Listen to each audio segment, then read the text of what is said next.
வணக்கம். Great ventures வழங்கும் லாபம் கமாடிட்டி விஜய்க்கலாம் வாங்க. இன்றைய நிகழ்ச்சிக்கு நம் அரங்கத்திற்கு வந்திருப்பவர் கிரேட் வெஞ்சர்ஸ் நிறுவனத்தின் தலைவரான திரு ஹரிஹரன் அவர்கள். கமாடிட்டியில் ஜெயிப்பது எப்படி என்பது குறித்து நம்முடைய விளக்கம் அளிக்க இருக்காங்க. நேர்களை நீங்கள் செய்ய வேண்டியவை டிவி ஸ்கிரீனில் ஃபிளாஷ் ஆகிட்டு இருக்க இந்த நம்பருக்கு டயல் செய்து உங்கள் கேள்விகளை கேட்கலாம். வாங்க நிகழ்ச்சிக்கு போகலாம். வணக்கம் sir. Last week market moments ஓவராலாக எப்படி இருந்தது? தென் கோல்டு வந்து லாஸ்ட் வீக் வந்து அகைன் ரெடியூஸ் ஆகிருக்கு, அதை பற்றி சொல்லுங்கள் சார். லாஸ்ட் வீக் தான் நியர் அபவுட் $37 ஒரு ஃபாலோ கொடுத்துருக்கு ஆஃப்டர் லாங் டைம். ஆனால் 1220 நம்ம மேஜர் சப்போர்ட்டுன்னு சொல்லிட்டு இருக்க இடத்துல வெள்ளிக்கிழமை அன்றைக்கி $1228 பக்கம் வந்துட்டு அகைன் இன்று காலை சிங்கப்பூர் மார்க்கெட்டில் $4 மேலே ட்ரேட் ஆகிட்டு இருக்கு மார்க்கெட். இப்போதைக்கு இறங்கினதுக்கு நமக்குலாம் தெரிஞ்ச காரணம் என்ன அப்படின்னா, இன்ட்ரெஸ்ட் ரேட் ஹைக் பண்ணுறதுனால US$ ஸ்ட்ராங் ஆகுது, தட் இஸ் US$ ஸ்ட்ராங் ஆகுது. அதனால் கோல்டும் இறங்க ஆரம்பிச்சிருக்கு அப்படிங்கிறது தான். இன்ட்ரெஸ்ட் ரேட் ஹைக் பண்ணால் ஏன் டாலர் ஸ்ட்ராங் ஆகணும், அதனால் ஏன் கோல்டு இறங்கணும் அப்படின்னு கேட்டோம்னா, இன்ட்ரெஸ்ட் ரேட் ஸ்ட்ராங் பண்ண அதாவது வட்டி விகிதத்தை அதிகப்படுத்தினா கோல்டு வந்து வட்டி கொடுக்கக்கூடிய இன்வெஸ்ட்மெண்ட் கிடையாது. அதனால் பெரிய அளவு முதலீட்டாளர்கள் கோல்டை விற்றுட்டு வேறு எதுவும் வட்டி அதிகமாக கொடுக்கக்கூடிய விஷயத்தில் முதலீடு செய்வாங்க. ஏன்னா இன்ட்ரெஸ்ட் அதிகரிக்கிறதுனால. எப்போ இன்ட்ரெஸ்ட் அதிகரிப்பாங்கன்னா, ஒரு பொருளாதாரம் நல்லா இருந்துச்சுன்னா அதிகரிப்பாங்க. ஸோ அப்போ டாலரும் ஸ்ட்ராங்காக இருக்கும், கோல்டையும் விற்க ஆரம்பிப்பாங்க. ஸோ இதுதான் சென்ற வாரம் நடந்திருக்கு. இன்ட்ரெஸ்ட் ரேட் இன்னும் அதிகப்படுத்தி முடிக்கலை, அதிகப்படுத்துகிறோன்ற ப்ராசஸில் இன்னும் இந்த வாரமும் அந்த டெசிஷன் இருக்குது. சட்டுன்னு இல்லைன்னு சொல்லிட்டாங்கன்னா போஸ்ட்போன் பண்ணிட்டோம் அப்படின்னு ஒரு செய்தி வெளியாச்சுன்னா ஒரு நல்ல திடீர்னு ஒரு அப் ட்ரெண்டையும் கொடுக்கும். அதில் கொஞ்சம் கேர்ஃபுல்லாகவே ட்ரேட் பண்ணோம். அது 1220 பிரேக்கை மார்க்கெட் முடிகிற வரல நம்ம வந்து இட்ஸ் டவுன் மார்க்கெட் அப்படின்ற கன்ஃபர்மேஷனுக்கு வர வேண்டாம். ஒன்று. அடுத்து கச்சா எண்ணெயை பொறுத்தவரையில் பெரிய செய்திகள் எதுவும் இல்லை. முக்கியமாக இந்த உக்ரைன் ரஷ்யா டென்ஷன்ஸ் இப்போலாம் முடிஞ்சிடுச்சு. இப்போ பெரிய அளவில் ப்ராப்ளம் இல்லை. அதனால் மார்க்கெட்டும் பெரிய அளவில் ட்ரெண்டும் ஃபார்ம் ஆகலை. எங்கே செட்டில் ஆச்சோ அந்த ரேஞ்சிலே இருந்துகிட்ருக்கு. ஆனால் பேஸ் மெட்டல்ஸை பொறுத்த வரைக்கும் சீனா எக்கானமி சரியில்லை அப்படிங்கிறதுனால கொஞ்சம் சிறிதளவு பேஸ் மெட்டல்ஸ் கொஞ்சம் வீக்காக இருந்துகிட்ருக்கு. வேறுனா இன்னும் ட்ரெண்ட் எதுவும் கன்ஃபார்ம் ஆகலை. நன்றி. தொடர்ந்து பேசலாம் சார். பெங்களூர்லேருந்து ஒரு நேர் லைனில் இருக்காங்க. வணக்கம் விஜயகுமார். வணக்கம் மேடம். சொல்லுங்கள் விஜயகுமார். சார் வணக்கம் சார். வணக்கம் சார். ஆக்சுவலாக எங்கள் என்ன டவுட் அப்படின்னா, இப்போ கோல்டு அண்ட் சில்வர் இப்போ டவுன் ட்ரெண்டில் இருக்குது. ஸோ டவுன் ட்ரெண்டில் இருக்கும்போது இப்போ சப்போர்ட் லெவலில் டச் பண்ணியிருக்கீங்க. 1220 கோல்டு டச் பண்ணியிருக்கு. ஸோ இந்த டைமில் நம்ம வந்து இப்போ நீங்கள் சொல்கிற மாதிரி ஸ்டாப் லாஸ் போட்டு பை பண்ணலாங்களா, இல்லை நம்ம ஆக்சுவலாக ரெசிஸ்டன்ட் லெவலில் சப்போர்ட் செல் பண்ணியிருந்த போது இப்போ வந்து கவர் பண்ணிவிட்டு வெயிட் பண்ணி தான் பார்க்கணுங்களா? அதை கொஞ்சம் எனக்கு கிளியர் பண்ணுறீங்களா? அதே மாதிரி அப் ட்ரெண்டில் இருக்கும்போது பையிங் தான் பண்ணணுங்களா, இல்லை செல் பண்ணக்கூடாது அப்படிங்கிறது மட்டும் எனக்கு கொஞ்சம் விளக்கம் கொடுங்க சார். 1220 கீழே மார்க்கெட் செட்டில் ஆச்சுன்னா நீங்கள் இப்போ பை பண்ணிவிட்டு 1220 கீழே மார்க்கெட் செட்டில் ஆச்சுன்னா நீங்கள் ஸ்டாப் லாஸ் போடலாம். ஆனால் கிட்டத்தட்ட வந்து $10 பக்கம் நீங்கள் ஸ்டாப் லாஸ் வச்சு ட்ரேட் பண்ணி ஆகணும். நம்பர் 1. இரண்டாவது, பை ட்ரெண்டில் இருக்கும்போது செல் பண்ணலாமா அப்படின்னு கேட்குறீங்க. பை ட்ரெண்டில் இருக்கும்போது செல் பண்ணலாமா அப்படின்னா, நல்லா ஒரு ஃபார் எக்ஸாம்பிள் இப்போ கோல்டு வந்து 35,000 36,000 இருந்துகிட்ருக்கு. அந்த இடத்துல போயிட்டு நீங்கள் செல் போயிட்டு அப் ட்ரெண்ட் மார்க்கெட்டில் அங்கே போயிட்டு நீங்கள் செல் போயிட்டு ஸ்டாப் லாஸ் கரெக்டாக ஃபிக்ஸ் பண்ணிவிட்டு ஷார்ட் நீங்கள் மெயின்டைன் பண்ணி வேணால் ட்ரேட் பண்ணலாம். ஏன்னா மார்க்கெட் எப்போ விழுந்தால் அந்த லாபம் எடுக்கலாம் அப்படிங்கிறதுக்காக. இப்போலாம் வந்து அதே மாதிரி டவுன் ட்ரெண்டில் பை பை பண்ணலாம். இப்போ தான் பை பண்ண சொல்கிறேன் இல்லையா. ஸ்டாப் லாஸ் வச்சு ட்ரேட் பண்ணுறது இல்லை. அந்த ஸ்டாப் லாஸ் நம்ம $10 to $12 நான் வைக்க சொல்கிறேன். நன்றி. மேலும் பேசும் சார். கோவையிலிருந்து அடுத்த நேர் லைனில் இருக்காங்க. வணக்கம் மணிகண்டன். வணக்கங்க மணிகண்டன் சார். வணக்கங்க சார். வணக்கம் சார். இப்போ ட்ரேடர்ஸ்க்கு என்னென்ன ஒரு பெரிய விஷயம்னாங்க, இப்போ இந்த எம்சிஎஸ், செபி, அப்புறம் இந்த ப்ரொடக்ட் அவங்களாம் இந்த இது இருக்காட்டுருக்குங்க. அந்த டிசிஷன்னால இந்த கான்ட்ராக்ட் வராமல் இருக்குதுங்க. இது அந்த என்எஸ்சி ப்ராப்ளம் மாதிரி ஆயிருமோ? ஏன்னா இப்போ யாராச்சும் ஒருத்தர் கோர்ட்டுக்கு போனாலும் எம்சிஎஃப் கன்ஃபார்ம் பண்ணிட்டு அப்புறம் எப்போ ரிசல்ட் வருது அப்போ தான் சொல்லுவோன்னு ஏதாச்சும் சொல்லிடுவாங்கன்னு பயத்தில் இருக்கிறாங்க. அதை கொஞ்சம் கிளியராக கொஞ்சம். இல்லை, அதாவது வந்து அந்த பிரச்சனைகள்லாம் முடிஞ்சிடுச்சு. இன்னும் அடுத்த 10-15 நாள்னு சொல்லிட்டு ஒரு 4 நாள் ஆல்ரெடி ஒரு 4 நாள் போயிடுச்சு. எனக்கு தெரிஞ்சு அடுத்த ஒரு 10 நாளில் நெக்ஸ்ட் கான்ட்ராக்ட்ஸ் லான்ச் பண்ணிவிடுவாங்க எம்சிஎக்ஸில். நன்றி. பேசும் சார். அடுத்த நேர் லைனில் இருக்காங்க. வணக்கம் அய்யூப். மேடம் சொல்லுங்க அய்யூப், உங்க கேள்வி கேளுங்க. வணக்கம் சார். வணக்கம் சார். இப்போ என்ன கொஸ்டின் பார்த்தீங்கன்னா, போன வருஷம் செப்டம்பர் நவம்பர் கான்ட்ராக்ட்ல காப்பர் க்ரூட் ஆயில் இருக்கு இல்லையா? சொல்லுங்க அய்யூப். சொல்லுங்க. போன வருஷம் காப்பர் வந்து 520 கிட்ட போயிருக்கு, க்ரூடு வந்து 85 கிட்ட போயிருக்கு. இந்த 1 இயர்ல பார்த்தீங்கன்னா க்ரூடும் ரொம்ப கீழே வந்துருக்கு. பட் ஈவன் தோ வந்து காப்பர் க்ரூடு வந்து இன்டர்நேஷனல் டிமாண்டபிள் ஐட்டம். நம்ம என்னதான் fundamental USA rate Chinese market லோவா இருக்குன்னு சொன்னா கூட ஒரு வருஷத்துல டாலர் ரேட் ஏறி தான் இருக்கு. இந்த ரெண்டு ப்ராடக்ட் ரொம்ப இறங்க என்ன சார் மெயின் காரணமா இருக்கும்? இல்லை இன்னும் கொஸ்டின் ஏறிட்டு இருக்கும் போது இப்போ காப்பர் அண்ட் க்ரூட் வந்து இந்த இயர்ல வந்து கீழே இறங்கி தான் இருக்கு. என்ன ரீசன், என்ன காரணம் கேட்குறாரு. கடந்த டாலர் ஸ்ட்ராங், ஒரு ஃபார் எக்ஸாம்பிள் டாலர் வந்து ஒரு 2% இல்லை 4% ஸ்ட்ராங்காக இருக்குது அப்படின்னா பேஸ் மெட்டல்ஸோட டிமாண்ட் வந்து அதுக்கும் மேலே ஒரு 5%, 6% பலகீனமாக இருக்கலாம். அதனால தான் வந்து டாலர் ஸ்ட்ராங் ஆகும்போதும் பேஸ் மெட்டல்ஸ் இறங்காமல், ஐ மீன் பெரிய அளவில் வந்து ஏற வேண்டியது ஏறாமல் மார்க்கெட் பெரிய அளவில் ஃபாலோ ஆகாமல் அப்படியே இருந்துகிட்ருக்கு. இதே வந்து டாலர் ஒரு 70 ரூபா போயிடுச்சு அப்படின்னா போகக்கூடாது. அப்படி போச்சு அப்படின்னா கண்டிப்பாக வந்து இங்கே பேஸ் மெட்டல்ஸோட காஸ்ட் நீங்கள் சொல்கிற திருப்பி மேலே வரலாம். அதாவது கம்பேர் பண்ணி பார்க்கணும். பேஸ் மெட்டல்ஸ் அதாவது எந்த அளவுக்கு டாலர் ஏறி இருக்கோ அதை விட கம்மியான அளவுக்கு பேஸ் மெட்டல்ஸோட டிமாண்ட் குறைஞ்சிருக்கா, இல்லை அதை விட அதிகமான அளவுக்கு பேஸ் மெட்டல்ஸோட டிமாண்ட் குறைஞ்சிருக்கா அப்படிங்கிற வச்சு தான் மார்க்கெட் நமக்கு லைக் இங்கே ரிசல்ட்டை கொடுக்கும். சார், ப்ரெஷியஸ் மெட்டல்ஸில் வந்து silver price manipulations and flaws in price discovery. So precious metals and gold and silver வந்து இப்போ ஹை ட்ரெண்ட், அதாவது அப் ட்ரெண்டில் இருக்கும்போது வந்து இப்போ செல் ஆர் பை பண்ணலாமா சார்? பொதுவாக ரெண்டு திங் கேட்குறேன். Gold and silver it's down trend, pure down ட்ரெண்டில் இருக்குது. இன்கேஸ் அப் ட்ரெண்டில் இருக்கும்போது இன்கேஸ் அப் ட்ரெண்டில் இருந்தால் எனக்கு கேட்டால் பண்ண வேணாம் தான் சொல்லுவேன். ஏன்னா மார்க்கெட் வந்து எனக்கு தெரிஞ்சு அப் ட்ரெண்டு ப்ராப்பராக ஃபார்மும் ஆகலை.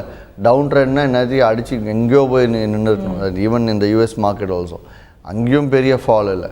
அந்த எனக்கு தெரிஞ்சு கடந்த 8 மாதமாக 1220 1340 தான் இருந்துகிட்ருக்கு. ஸோ எந்த ஒரு ரேஞ்சுமே வந்து இந்த ரேஞ்சில் கிளியர் ரொம்ப ஸ்ட்ராங்காக இருக்குது. ஸோ அது ட்ரெண்டு ஃபார்ம் ஆச்சுன்னா வேணால் நம்ம எதிர்பார்க்கலாம். அந்த சூழ்நிலையில் என்ன மாதிரி செய்திகள் வெளியாக இருக்குது, உலக பிரச்சனைகள் என்னென்ன இருக்குன்றதை வச்சு தான் அப்போ முடிவெடுக்கணும். மேலும் பேசுவோம் சார். நெக்ஸ்ட் காலர் லைனில் இருக்காங்க. வணக்கம் Heman. Hi sir, good morning. Morning sir. இப்போ நான் கேட்குறது வந்து இப்போ எந்த ஒரு பர்டிகுலர் கமோடிட்டி பற்றி கேட்க போகிறது இல்லை, ஜென்ரிக் கொஸ்டின் சார் எனக்கு. சொல்லுங்கள். ஹலோ சார், இப்போ நார்மலாக இப்போ நம்ம பார்க்கணும் இல்லைங்களா, ஸ்டாக் மார்க்கெட் எதர் சிங்கிள் டே இதோ இல்லாட்டி இன் long term process. I'm actually நான் 23 தான் நான். பட் ஐ பீன் இதில் ஒரு 18-19 இயர்ஸ்லேருந்து இன்ட்ரெஸ்ட் 19 நான் பார்க்குறேன். திங் அண்ட் நோ பிக் பிளேயர்ஸ்லாம் இருக்காங்க இல்லைங்களா, ரைட் ஃப்ரம் கம். ஹேமன், உங்க கேள்வி என்னன்னு தெளிவான சத்தமா கேளுங்க. தட் இஸ் வாட் இந்த பிக் பிளேயர்ஸ்லாம் இருக்காங்க இல்லைங்களா, பிக் பிளேயர்ஸ்லாம் வந்து இப்போ ஆக்சுவலி ஒரு ப்ராடக்ட் இமீடியட்டா இதுனா நார்மலா வாங்குறது, செல் பண்றது, பை பண்றது, செல் பண்றதுலாம் வந்து big players they know much இல்லை. பட் அட் மீடியம் லெவல் நம்ம வாங்கும் போது என்ன ஆகுதுன்னா நம்மளுக்கு கம்மி இன்ஃபர்மேஷன் தான் தெரியுது. அட் த டைம் இந்த பிக் பிளேயர்ஸ் சேல் பண்ணும் போது தான் வந்து நம்மள மாதிரி ஒரு மீடியம் பிளேயர்ஸ், அதாவது கொஞ்சம் இன்ஃபர்மேஷன் தெரிஞ்சவங்க தான் வந்து வாங்குறாங்க. But how to develop a broad knowledge in that, எப்படிலாம் வந்து நான் இன்ஃபர்மேஷன் கேதர் பண்ணலாம், that is what I would like to. என்ன கேட்க வரீங்கன்னா, மார்க்கெட்டில் பிக் பிளேயர்ஸ் பெரிய அளவில் மார்க்கெட்டில் முதலீடு செஞ்சு ட்ரேட் பண்ணுறவங்க, அதாவது நான் சொல்கிறது ஒரே நேரத்தில் 10,000 லாட் க்ரூட் ஆயில் வாங்குறவங்க, இந்த மாதிரி மார்க்கெட்டில் பெரிய அளவில் வந்து இன்வெஸ்ட் பண்ணி பண்ணுறவங்களுக்கு செய்திகள் ரொம்ப கிளியராக தெரியும். அதே மாதிரி நம்மளும் எப்படி தெரிஞ்சுக்கிறது, மீடியம் லெவல் பிளேயர்ஸ் எப்படி தெரிஞ்சுக்கிறது அப்படின்னு கேட்குறீங்க. நான் இந்த கன்ஃபியூஷன், பிக் பிளேயர்ஸ் வந்து ஃபண்டமெண்டல் நியூஸை வச்சு ட்ரேட் பண்ணவே மாட்டாங்க, புரிஞ்சுக்கோங்க. ரொம்ப தெளிவாக டெக்னிக்கல் வச்சு தான் 99% டெக்னிக்கல் வச்சு தான் போவாங்க. அது தகுந்த மாதிரி ஃபண்டமெண்டல்ஸ் ட்ரைவே வெளியில் ஆகும். நீங்கள் இதே வந்து லைக் யூஎஸ்லாம் போய் பார்த்தீங்க அப்படின்னா கோல்டோட ரேட்டு ஏறணும்னு டெக்னிக்கல் முடிவு ஆகிடுச்சுன்னா தகுந்த மாதிரி தான் செய்திகள் வெளியாகும். இதெல்லாம் வந்து இன்னும் ரொம்ப டீப்பாக போக வேண்டியது. ஆனால் பிக் பிளேயர்ஸ் வந்து நீங்கள் ஃபண்டமெண்டலை பேஸ் பண்ணி நியூஸ் பேஸ் பண்ணி போவாங்கன்னு நினைக்கிறதே தவறு, கண்டிப்பாக கிடையாது. டெக்னிக்கலை வச்சு தான் பண்ணுவாங்க. அதனால தான் நானும் உங்களுக்கு டெக்னிக்கல்ஸே ஃபாலோ பண்ண சொல்கிறது. தொடர்ந்து பேசுவோம் சார். தூத்துக்குடியிலேருந்து ஒரு நேர் லைனில் இருக்காங்க. வணக்கம் ராமலிங்கம். வணக்கம் சார். சொல்லுங்க ராமலிங்கம். வணக்கம் சார். இந்த நேச்சுரல் கேஸ் வந்து வெள்ளிக்கிழமை பார்த்தீங்கன்னா நல்ல இறக்கத்தை கொடுத்தது, திடீர்னு அப் ட்ரெண்ட் ஆகிட்டு ஏதோ மிக்சிக்கில் புயல் ஏதோ சொன்னாங்க சார். அது இன்னைக்கு எப்படி சார் இருக்கும்? இல்லைங்க, பெரிய அப் ட்ரெண்ட்லாம் இல்லைங்களா. வெள்ளிக்கிழமைக்கு எடுத்து பார்த்தா மார்க்கெட் ரொம்ப பெரிய அளவுலாம் மார்க்கெட் முடியல. ஸோ அதனால் நீங்கள் அந்த அளவுக்குலாம் யோசிக்க வேண்டாம். இன்றைக்கி 235 ரூபா 75 காசுக்கு மேலே மார்க்கெட் ட்ரேட் ஆச்சு அப்படின்னா நீங்கள் பை பண்ணலாம். கிட்டத்தட்ட ₹1.50 டார்கெட் இருந்தாலும் என்ன கேட்டால் ₹1 லாபத்துலேயே நீங்கள் வெளியாகலாம். அதே வந்து 233 ரூபா கீழே போச்சுன்னா செல்லிங் போகலாம். ₹1 டார்கெட் இருக்குது இருந்தாலும் என்ன கேட்டால் ஒரு 80 பைசாவில் வெளியாகிறது நல்லதுன்னு சொல்லுவேன். சரி, தொடர்ந்து பேசுவோம். கும்பகோணத்திலிருந்து ஒரு நேர் லைனில் இருக்காங்க. வணக்கம் அரவிந்த். ஹலோ. சொல்லுங்க அரவிந்த், உங்க சந்தேகங்கள் என்னன்னு கேளுங்க. Good morning sir. Good morning. Sir, இப்போ ட்ரேடிங் நடந்துட்டு இருக்கும்போது ஒரு ப்ரைஸ் வந்து ஒரு ஹை கிரியேட் பண்ணும்போது அது மொமெண்டம் ஆசிலேட்டர்ல வந்து நம்மளுக்கு ஒரு டைவர்ஜென்ஸ் கிடைக்குது, ஒரு லோ ஹை நம்ம அது மாதிரி டைவர்ஜென்ஸ் கிடைக்குது அப்படின்னா அந்த டைவர்ஜென்ஸை நம்ம எப்படி நமக்கு சாதகமாக பயன்படுத்துறது ஒரு விஷயம். இன்னொன்று வந்து இந்த ப்ரைஸ்க்கும் வால்யூம்க்கும் டைவர்ஜென்ஸ் பார்க்கும்போது இப்போ ஆன் பேலன்ஸ் வால்யூம் எடுத்துக்கிறோம், சாக்கின் ஆசிலேட்டர் எடுத்துக்கிறோம். ஆன் பேலன்ஸ் வால்யூம் வந்து வெறும் க்ளோசிங் ப்ரைஸை வச்சு தான் செயல்படுது. ஒரு இப்போ உதாரணத்துக்கு நேற்று க்ளோசிங்கோட இன்னைக்கு ஸ்லைட்டாக மேலே ஏறி க்ளோஸ் ஆனாலும் எல்லா வால்யூமும் ஆட் பண்ணி அது அந்த இது செயல்படுது. பட் ஆனால் சாக்கின் ஆசிலேட்டர் வந்து ஹை லோ அந்த மூவிங் ஆவரேஜ் எல்லாத்தையும் வச்சு செயல்படுறதுனால ரெண்டுத்துல வால்யூம் டைவர்ஜென்ஸ்க்கு எது பெட்டரா இருக்கும்? இன்னொன்று வந்து ஓவர் சோல்டுக்கு ஒரு விதமான இன்புட்ஸ் கொடுக்குறாங்க, டைவர்ஜென்ஸ் பார்க்கறதுக்கு ஆசிலேட்டருக்கு ஒரு விதமான இன்புட்ஸ் கொடுக்குறாங்க. இந்த டைவர்ஜென்ஸ் பார்க்கறதுக்கு ஆசிலேட்டருக்கு நம்ம எந்த விதமான துல்லியமான இன்புட் கொடுத்தா நல்லா இருக்கும் அப்படின்றது சொல்லுங்க சார். அப்புறம் கேன் அன்னைக்கு கொஸ்டின் கேட்டிருந்தேன், நீங்க நல்லா விளக்குனீங்க சார், ரொம்ப நன்றி சார். அது ரைட். சரி, மொமெண்டம் ஆசிலேட்டரில் டைவர்ஜென்ஸ் ஆகும்போது லைக் கிளியர் கட்டாக வந்து மார்க்கெட் நல்லா ப்ராட் மார்க்கெட் வந்து உங்களுக்கு ஒரு மாதிரி மெஸ்அப் ஆகாமல் போகிற மார்க்கெட்டாக இருக்கும், ஓரளவுக்கு வைட் மார்க்கெட்டாக தெரியும் உங்களுக்கு. அப்போ வந்து ஸ்டிக்ஸ் மூவிங் ஆவரேஜ் மேலே கிராஸ் ஆகி செட்டில் ஆச்சு அப்படின்னா நீங்கள் மொமெண்டம் ஆசிலேட்டரை மட்டும் வச்சு நீங்கள் ட்ரேட் பண்ணாதீங்க. மொமெண்டம் ஆசிலேட்டரை வந்து பேசிக் ஐடியா கொடுத்துரும், பட் டபுள் கன்ஃபர்மேஷன் நீங்கள் again moving average line lay பண்ணி அதுக்கு மேலே market candle stick heikin ashi candles வச்சுக்கோங்க. அதுக்கு மேலே ஸ்டிக்கு செட்டில் ஆச்சு அப்படின்னா you can go buy. Momentum ஆசிலேட்டரில் அதே மாதிரி மார்க்கெட் வந்து கன்வர்ஜ் ஆகிட்டு கிராஸ் ஓவர் ஆகி வந்துச்சு அப்படின்னா நீங்கள் அப்போ அதே மாதிரி அங்கே ஹைகனாஷி கேண்டில்ஸ்க்கு கீழே மூவிங் ஆவரேஜ் முடிஞ்சது அப்படின்னா யூ கேன் கோ ஷார்ட். வந்து பேசுவோம் சார். ஈரோட்டிலிருந்து அடுத்த நேர் லைனில் இருக்காங்க. வணக்கம் குமார். வணக்கம் மேடம். சொல்லுங்க குமார், கேள்வி என்னன்னு கேளுங்க. குமார் லைன்ல இருக்கீங்களா? லைன் இருக்குங்க. கேள்வி கேளுங்க சார். வணக்கம் சார். வணக்கம் சார், இது மார்க்கெட்டு நடந்துட்டு இருக்குல்லைங்க. ஹலோ, சொல்லுங்க, தொடர்ந்து பேசுங்க. மார்க்கெட் நடந்துட்டு இருக்குல்லைங்க. இது செல் லெவல்ஸும் டச் பண்ணுது, டக்குனு பை லெவலுக்கும் போயிடுதுங்க. நாம் எப்படி என்ன முடிவு எடுக்கிறதுங்க? நீங்கள் கிரேட் வெஞ்சர்ஸ் கிளைண்ட்டா? இல்லைங்க. இல்லை, ஃபைன். ஈரோடில் கிரேட் வெஞ்சர்ஸோட மண்டல அலுவலகம் இருக்குது. தாராளமாக கிரேட் வெஞ்சர்ஸ் ஹெட் ஆஃபீஸ்க்கு தொடர்பு கொண்டு அந்த நம்பர் வாங்கி நீங்கள் நேரில் போய் பாருங்கள். நீங்கள் யூஸ் பண்ணுற அளவுகள் என்ன அளவுகள்னு தெரியல. கிரேட் வெஞ்சர்ஸில் கொடுக்கக்கூடிய அளவுகள் 10:15 மணிக்கு கொடுக்குற அளவுகளை ஒரு 2 நாள் இன்றைக்கும் நாளைக்கும் நீங்கள் டெஸ்ட் பண்ணி பாருங்கள். இப்போ ஒரு 3 நாளும் டெஸ்ட் பண்ணி பாருங்கள். எப்பவுமே மண்டே வந்து லெவல்ஸ் லேட்டாக ஹிட் ஆகும். 3 நாள் நீங்கள் லெவல்ஸ் டெஸ்ட் பண்ணி பார்த்தீங்கன்னா உங்களுக்கு அப்போ கிளியராக தெரியும் எந்த விலைக்கு மேலே பை பண்ணணும், எங்கே டார்கெட் வைக்கணும், எங்கே ஸ்டாப் லாஸ் வைக்கணும். இல்லை மார்க்கெட் ஏறாது இப்போ இறங்க ஆரம்பிக்குங்கிற முடிவு நீங்களே எடுத்துக்கலாம் அந்த லெவல்ஸ் கையில் இருந்துச்சுன்னா. நன்றி. தொடர்ந்து பேசலாம் சார். விழுப்புரத்துலேருந்து அடுத்த நேர் லைனில் இருக்காங்க. வணக்கம் விமலா. வணக்கம் மேடம். வணக்கம் நிர்மலா. வணக்கம் மேடம். சொல்லுங்க நிர்மலா, உங்க கேள்வி என்னன்னு சத்தமா கேளுங்க. சார், இப்போ கச்சா எண்ணெய்லாம் இப்போ குறைஞ்சிருக்கு, அதனால பெட்ரோல் விலை எல்லாம் குறையுதுன்னு சொல்றாங்க. அது எப்படி இது பண்றது? இல்லை, உங்களுக்கு நீங்கள் ட்ரேடரா? ஹலோ சார், கச்சா எண்ணெய் இப்போ விலை குறைஞ்சிருக்கு, அதனால பெட்ரோல் விலையெல்லாம் குறைஞ்சிருக்குன்னு சொல்றாங்களே, பெட்ரோல் டீசல் விலையெல்லாம், அது எப்படி இது பண்றது? க்ரூட் ஆயில் லெவல்ஸ் சொல்லுங்க சார். இன்னைக்கு உண்டான க்ரூட் ஆயில் லெவல்ஸ். கச்சா எண்ணெய் விலை குறைஞ்சது அப்படின்னா இங்கே குறையதான்னு கேட்குறீங்க. கச்சா எண்ணெய் விலை ஏறும்போது இங்கே ஏறிச்சான்னு நீங்கள் எடுத்து பார்க்கணும். ஏறலை. அப்போ சப்சிடிக்கு அந்தளவு அரசாங்கம் சப்சிடி கொடுத்து சமாளிச்சிருக்காங்க. இருந்தாலும் இன்றைக்கி கச்சா எண்ணெய் லெவல்ஸ் சொல்கிறேன். 5690க்கு மேலே போச்சுன்னா பை பண்ணுங்கள், 10 ரூபா லாபத்தில் வெளியேடுங்க. இது 5651க்கு செல் போச்சுனாலும் ஷார்ட் போங்க. 20 ரூபா லாபத்துக்கு இருந்தாலும் 10 ரூபா லாபத்தில் வெளியாகிறது நல்லது. நன்றி. மேலும் பேசுவோம் சார். மதுரையிலிருந்து அடுத்த நேர் லைனில் இருக்காங்க. வணக்கம் ராஜேஷ். Hello sir. வணக்கம் சார். சொல்லுங்க ராஜேஷ். சார், நான் ஏதோ 2 வீக்ஸாக ட்ரேட் பண்ணிட்டு இருக்கேன். ஒரு நாளோட ட்ரேடு இது வர மாட்டேங்குது, கான்ட்ராக்ட் நோட்டு. என்னங்க கேள்வி திரும்ப கேளுங்க. அடுத்த நாள் காலையில் வந்து MCH வந்து SMS வருங்களா சார், அதுவும் வர மாட்டேங்குது சார். புரியல. இல்லை சார், இன்னைக்கு ட்ரேட் பண்ண நாளைக்கு காலையில் கான்ட்ராக்ட் நோட் வரும்ல? ஆமாம்மா. நான் உங்க இதில் 3 வீக்ஸ் ஆச்சு சார் ட்ரேட் பண்ணி. கிரேட் வெஞ்சர்ஸ் ட்ரேட் பண்ணுறீங்களா? ஆமாம் சார். ஆமாம் சார். சரி. கான்ட்ராக்ட் நோட் இது வரைக்கும் வந்ததில்லை சார். ஏன் சார்? என்ன கிளைண்ட் கோட் என்ன? GA 16150 sir. EF-ஆ? இல்லை 16150. ஓ, எவ்வளோ நாள் ட்ரேட் பண்ணிருக்கீங்க? 3 வீக்ஸ் ஆச்சு சார். 3 நாளா? 3 வாரம். ஒரு நாள் உங்களுக்கு கான்ட்ராக்ட் நோட் வரலை அப்படின்னாலும் முதல் நாளே நீங்கள் ஃபோன் பண்ணி கேட்டிங்கன்னா உங்கள் ரிஜிஸ்டர்டு இமெயில் ஐடிக்கு மிஸ் ஆன நாளும் சேர்த்து அனுப்புவாங்க. நீங்கள் ஃபோன் பண்ணி தாராளமாக கேளுன்னு கொடுப்பாங்க. ஏன்னா கிட்டத்தட்ட 16,152 சொல்கிறீங்க கிளைண்ட் கூட. அப்போ உங்களுக்கு முன்னாடி இருக்க அவ்வளோ பேருக்கும் கான்ட்ராக்ட் நோட்ஸ் போயிட்டு தான் இருக்குது. உங்கள் இமெயில் ஐடி நீங்கள் அப்ளிகேஷனை ஃபில் பண்ணி கொடுத்தது தவறாக இருந்திருக்கலாம்.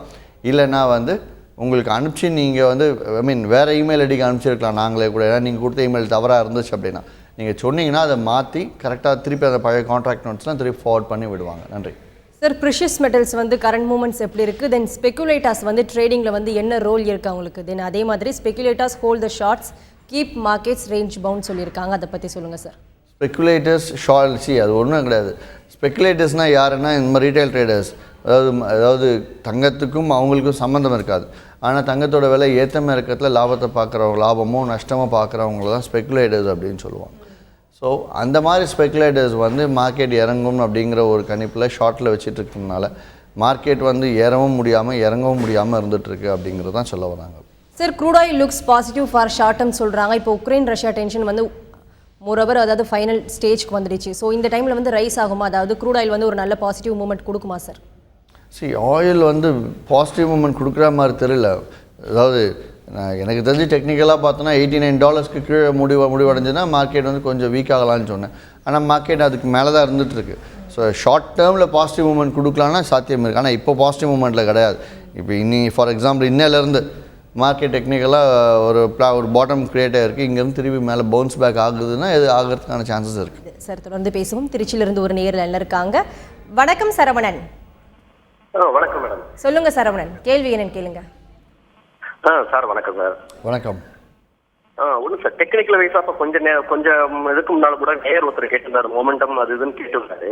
அது சம்பந்தமா ஓரளவு டீட்டெயில் தெரிஞ்சுக்கணும் டெக்னிக்கல் வைஸா அப்படின்னாக்க எப்படி சார்? நான் உங்களை எதுவும் கான்டாக்ட் பண்ணாக்க அந்த மொமெண்டம் சம்பந்தமா இல்ல மற்ற டெக்னிக்கல் சம்பந்தமா எதுவும் சொல்லி கொடுப்பீங்களா? ஏன்னா அதை வச்சு சார்ட் ட்ரேட் பண்றதுக்கு நான் டிவியில் பார்த்துக்கிறேன் சார். பாருங்க. இல்லை, சிம்பிளுங்க. அதாவது டெக்னிக்கல் சம்மந்தமாக நீங்கள் செய்யணும்னு நினச்சிங்க அப்படின்னா கொஞ்சம் நிதானமாக இருந்து மொமெண்டம் ஆசிலேட்டர்னால் என்ன, மொமெண்டம் ஆசிலேட்டர்னால் என்னென்னா, ஃபார் எக்ஸாம்பிள் சொல்கிறேன், நீங்கள் இது அப்படியே கூகுளே படித்து தெரிஞ்சுக்கலாம்.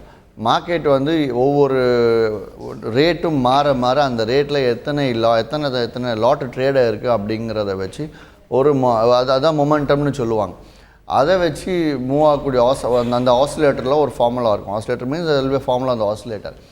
அந்த மொமெண்டமை பேஸ் பண்ணி எப்படி என்னென்ன ஸ்டிக்ஸு ஃபார்ம் ஆகுதுங்கிற பேஸ் பண்ணி அப்போ நம்ம அதை ரீட் பண்ணி அந்த மூவிங் ஆவரேஜ் லைனுக்கு மேலே மொமெண்டம் ஆசிலேட்டர் ட்ரேட் ஆகுது, அது கீழே ட்ரேட் ஆகுதுன்னா நம்ம அங்கே என்ட்ரியோ ஸ்டாப் லாஸோ கொடுத்து ட்ரேட் பண்ணுறதுக்காக ஒரு ரெஃபரன்ஸ் பாயிண்ட்டாக வச்சுக்கிறோம். ஸோ அந்த வகையில் இருக்கும்போது இப்போ நீங்கள் கற்றுக்கணும்னு நினச்சிங்கன்னா கிரேட் வெஞ்சர்ஸ் சார்ட் கொடுத்துருக்கோம்.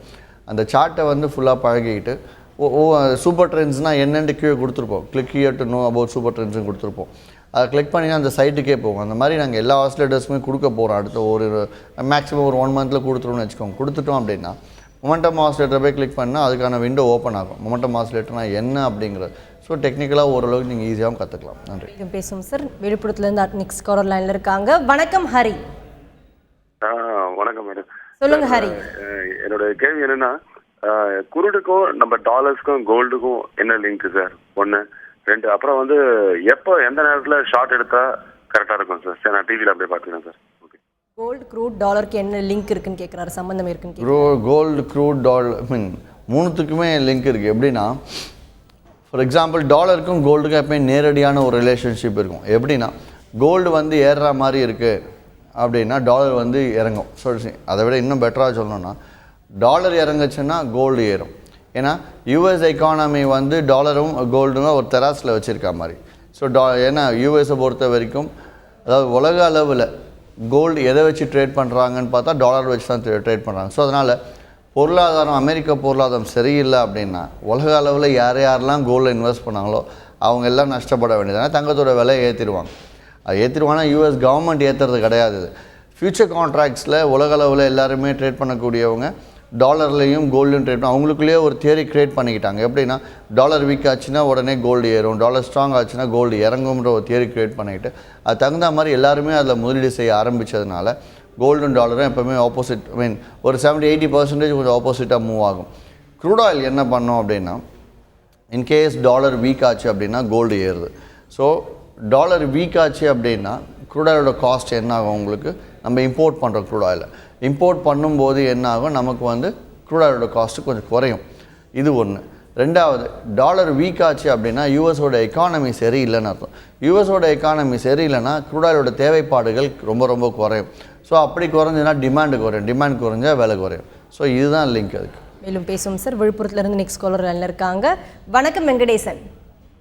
வணக்கங்க சார். வணக்கம் சார், ஹரிகரன் சார். வணக்கம், சொல்லுங்கள். சார், நான் உங்களோட கிளைண்ட் தான். நான் கொஞ்ச நேரத்துக்கு முன்னாடி ஒரு கிளைண்ட் பேசினார்ல, அவர் மாதிரி எனக்கும் வந்து கடந்த விநாயகர் சதுர்த்தியிலேருந்து கான்ட்ராக்ட் நோட் வரல. நான் வந்து சேலம் பிரான்ச்சில் ஓப்பன் பண்ணியிருக்கேன். நான் அவங்க கிட்ட கேட்டும் போது அவங்க சொன்னாங்க எல்லாத்துக்குமே தான் நான் வரல, கான்ட்ராக்ட் நோட் வந்துடும். கிளைண்ட் கோட் சொல்லுங்க. சொல்லுங்க வெங்கடேசன், உங்க கிளைண்ட் கோட் நம்பர் சொல்லுங்க. 15958. உங்க பேர்? என் பேர் வெங்கடேசன். Okay, right. சரி, கான்ட்ராக்ட் நோட்ஸ் இன்கேஸ் யாருக்காவது வரல அப்படின்னா உடனடியாக தொடர்பு கொள்ளுங்கள். ஏன்னா 24 மணி நேரத்தில் கான்ட்ராக்ட் நோட்ஸ் அனுப்பிச்சிட்டே இருக்கும். வராதவங்க தாராளமாக இமெயில் ஐடி வாட்டி செக் பண்ணிக்கோங்க. ஏன்னா இமெயிலையும் நீங்கள் எழுதி அனுப்பும்போது ஜிஎஸ் சம்டைம்ஸ் ஒய்யா போடுறதோ இல்லைன்னா வந்து டி மாதிரி போடுறதோ இந்த மாதிரி பிரச்சனைகள்லாம் வர்றதுனால இன்கேஸ் வரலைன்னா அடுத்த நாளே ஃபோன் பண்ணால் கண்டிப்பாக விட்ட நாளுக்கும் சேர்த்து அனுப்பிச்சிட்ருக்காங்க. நன்றி. வந்து பேசுவோம் சார். ஈரோட்டிலேருந்து நெக்ஸ்ட் காலர் லைனில் இருக்காங்க. வணக்கம் ஸ்ரீனிவாசன். சார் கிட்ட பேசுங்க மேடம். பேசுங்க ஸ்ரீனிவாசன். வணக்கம், சொல்லுங்க சார். நான் கிரேட் வெஞ்சர்ஸ்னுடைய கிளைண்ட் மேடம் சார்.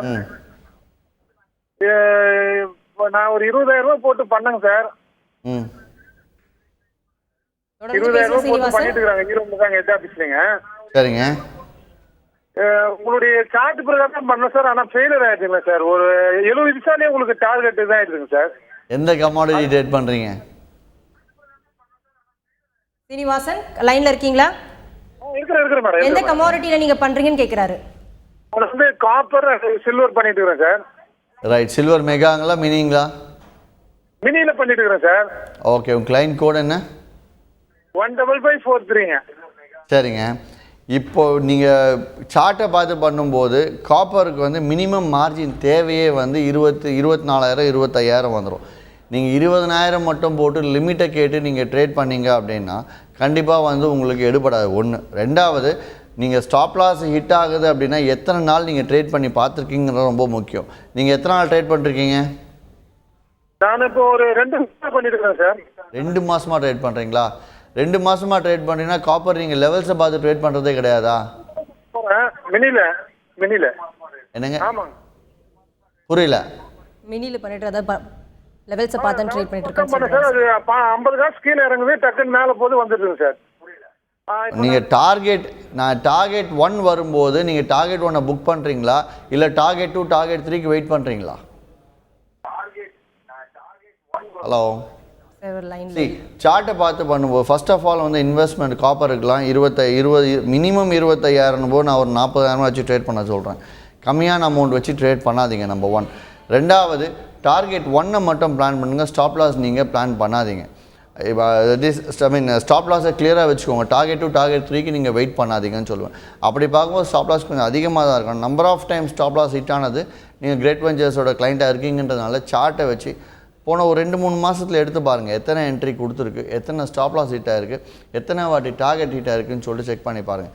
அப்படி உங்களுக்கு ரெஃபரன்ஸ் வேணும். நீங்கள் சார்ட்டை ஏதாவது சூப்பர் ட்ரெண்ட்ஸ் அப்படிங்கிறது நாங்கள் பிகினர்ஸ்க்கு கொடுக்குறது.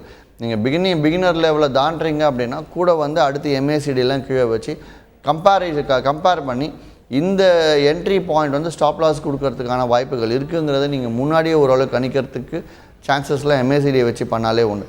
ஸோ பிகினர் லெவலில் கொடுத்தது பிகினர்ஸ்க்காக மட்டும்தான். நெக்ஸ்ட் நீங்கள் வந்து கொஞ்சம் கற்றுக்கிட்டு பண்ண வேண்டியது இருக்கும். பட் இருந்தாலும் க்ரூட் ஆயிலை வச்சும் காப்பரை வச்சும் ப்ராஃபிட் பண்ணவும் நிறைய பேர் இருந்துகிட்ருக்காங்க. இதே சார்ட்டை வச்சு நீங்கள் ட்ரேட் பண்ணும்போது கண்டினியூவாக எல்லா டிப்ஸுக்குமே ஆர்டர் போடணும். ஒரு நாள் ஃபார் எக்ஸாம்பிள் நீங்கள் ஒரு நாள் 5 மினிட்ஸை பார்த்து ஒரு நாள் 15 மினிட்ஸை பார்த்துலாம் பண்ணக்கூடாது. 15 மினிட்ஸை பார்த்து என்ட்ரி, 5 மினிட்ஸை பார்த்து எக்ஸிட்டு நான் நிறைய முறை சொல்லிட்டேன் உங்களுக்கு.